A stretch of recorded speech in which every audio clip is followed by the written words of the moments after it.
सोचे जो खिलाड़ी टेस्ट टीम का उपकप्तान हो, टेस्ट में कप्तान की गैरहाजिरी में कप्तानी कर लेता है और वनडे टीम का उपकप्तान हो, अगर उसको पहले ही वनडे मुकाबले में एक उपकप्तान होने के नाते भी उसको बाहर कर दिया जाता है, तो इसे आप क्या कहोगे? देखिए, भारत और साउथ अफ्रीका के बीच में वनडे सीरीज का पहला मुकाबला कल खेला गया, लेकिन ऋषभ पंत को पहले ही वनडे मुकाबले से बाहर कर दिया गया। तो इसके पीछे आप क्या वजह मानते हैं और इसको क्या कहेंगे? क्योंकि ऋषभ पंत और केएल राहुल के बीच में आपको मैंने बताया था कि पहले वनडे मैच में टक्कर कांटे की देखने को मिलेगी, जहां ऋषभ पंत इस टीम के उपकप्तान है तो वनडे टीम के कप्तान केएल राहुल है। लेकिन टक्कर सिर्फ इसलिए ही थी इन दोनों खिलाड़ियों के बीच में क्योंकि दोनों ही खिलाड़ी विकेट कीपर बैट्समैन थे और लग रहा था कि हो सकता है कि इन दोनों में से कोई एक खिलाड़ी का पत्ता कट सकता है एज अ विकेट कीपर। लेकिन ये तो एक कदम और आगे बढ़ गई टीम मैनेजमेंट और डायरेक्ट एक प्लेयर को ही बाहर कर दिया, और बाहर तो अब कप्तान को ही होना था क्योंकि कप्तान तो हो नहीं सकते हैं। और पहली बार ऐसा देखने को मिला इतिहास में कि किसी खिलाड़ी को आपने उपकप्तान बनाया, उसके बाद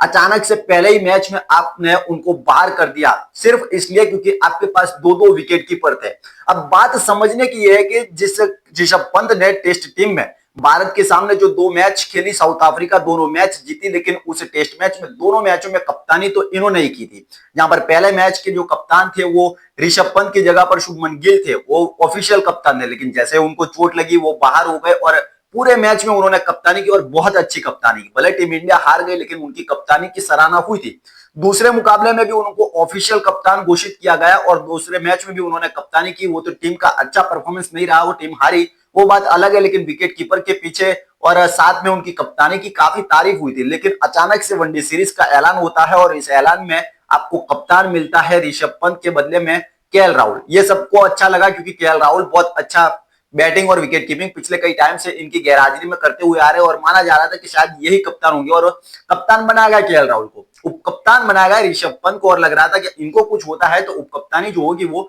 ये करने वाले हैं। अब ये दोनों खिलाड़ी उपकप्तान और कप्तान इसलिए बने थे क्योंकि ऋषभ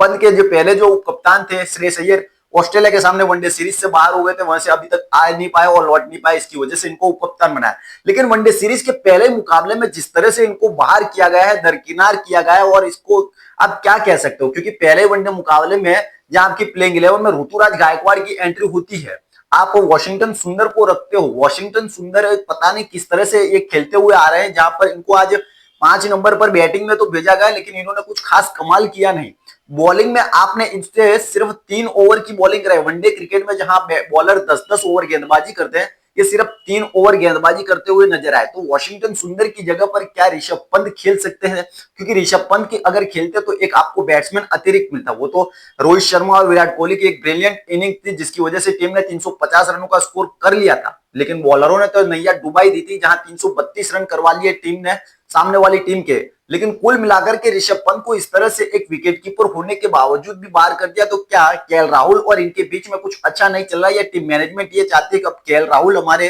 टीम के वनडे के विकेट कीपर के साथ बैट्समैन रहेंगे? अगर केएल राहुल जब तक उपलब्ध है तो क्या आने वाले टाइम में आपको ये बाहर रहते हुए दिखाई देंगे ऋषभ पंत? ऋषभ पंत को आपने उपकप्तान बनाया, उसके बाद क्यों बाहर किया? क्योंकि सीरीज स्टार्ट होने से पहले आपको पता होगा, आपको कंडीशन पता है, आपको विकेट कीपर पता है, आपको टीम पता है, तो फिर इनको उपकप्तान क्यों बनाया? उपकप्तान अगर आपने इनको बनाया है तो फिर आपको यह भी पता होगा कि हमको पहले प्लेइंग 11 जो पहले मैच की प्लेइंग 11 है उनमें 3 खिलाड़ियों को रखना है, क्योंकि पिच आपकी है, कंडीशन आपको पता है, सामने वाली टीम के प्लेयर आपको पता है, आपके प्लेयर पता है। तो ऐसा तो है नहीं कि आपने लास्ट में जाकर के टीम बनाई होगी। आपको पहले से अंदाजा होगा कि रांची की पिच पर कैसी पिच होगी और किस तरह के आपको बैट्समैन, बॉलर और प्लेयरों को खिलाना है। तो इतना सब कुछ मालूम होने के बावजूद भी आपने इनको उपकप्तान बनाया। दोनों टेस्ट मैच में इन्होंने कप्तानी बहुत अच्छी की थी, और उपकप्तान बनाने के बाद अचानक से जिस तरह से इनको बाहर किया गया, इसके पीछे की क्या वजह है? क्योंकि ऐसा लग रहा था कि ये दोनों खिलाड़ी आपको खेलते हुए दिखाई देंगे। और तीसरे जो विकेट कीपर ध्रुव जुरैल इस टीम में है, 15 के स्कोर में, उनका तो जगह नहीं बन रहा था, लेकिन इन दोनों का बन रहा था। और लग रहा था कि शायद ऋषभ पंत एक ऐसे प्लेयर है जो विकेट कीपर बैट्समैन है, उसके बाद वो आपको कप्तानी भले ना करते हुए दिखाई देंगे, उपकप्तानी करते हुए विकेट कीपिंग आपको करते हुए दिखाई देंगे। लेकिन जिस तरह से केएल राहुल पिछले कई टाइम से विकेट कीपिंग बैट्समैन करते हुए आ रहे हैं और कप्तान होने के नाते शायद उनको ये फायदा मिला है कि उन्होंने ये डिसीजन लिया और टीम मैनेजमेंट ने डिसीजन लिया कि इनको तो बाहर कर नहीं सकते, इनको विकेट कीपर से भी हटा नहीं सकते, तो हो सकता है कि इनको ही बाहर कर दिया जाए। लेकिन एक कप्तान को इस तरह से बाहर करना क्या ये अच्छी बात है? क्योंकि एक कप्तान जो होता है वो टीम की रीढ़ की हड्डी होता है। कप्तान के बाद कोई खिलाड़ी होता है तो वो उप कप्तान होता है। तो इस टीम में उप कप्तान होने के बावजूद उनको बाहर कर दिया गया। तो आपको पहले से ये समझना चाहिए था कि ये पहले से ये खिलाड़ी नहीं खेलेगा पहले वनडे मुकाबले में। अब तो दूसरे तीसरे में भी अब कुछ अता पता चल नहीं रहा है, जहां पे प्लेइंग 11 पहले मैच में जबरदस्त खेली, 350 रनों का ये स्कोर था, टीम अच्छी खेली, मैच भी जीत गए, तो क्या परिवर्तन तो आपको शायद देखने को मिलेगा नहीं। ऋतुराज गायकवाड़ को मौका मिला, उन्होंने अच्छा परफॉर्मेंस नहीं किया, जायसवाल को मिला, उन्होंने भी अच्छा नहीं किया, लेकिन कुल मिलाकर के टीम इंडिया का परफॉर्मेंस तो बहुत अच्छा था। तो क्या ऋषभ पंत को अब आने वाले टाइम में वनडे क्रिकेट में वापसी करने के लिए अब तपस्या करनी पड़ सकती है या समस्या का समाधान करना पड़ सकता है, जहां पर अब as a wicket keeper batsman आपको केएल राहुल मजबूती से टीम के अंदर डटते हुए नजर आ रहे हैं और ऋषभ पंत के लिए अब भले उप कप्तानी मिल गई हो, लेकिन उप कप्तानी दे करके इनको एक तरफ से चूना ही लगा दिया, ऐसा लग रहा है, जहां पर इनको बाहर का रास्ता दिखा दिया है। तो फिर कप्तान बनाया तो बनाया क्यों, अगर इनको बाहर ही रखना था उससे अच्छा तो किसी और खिलाड़ी को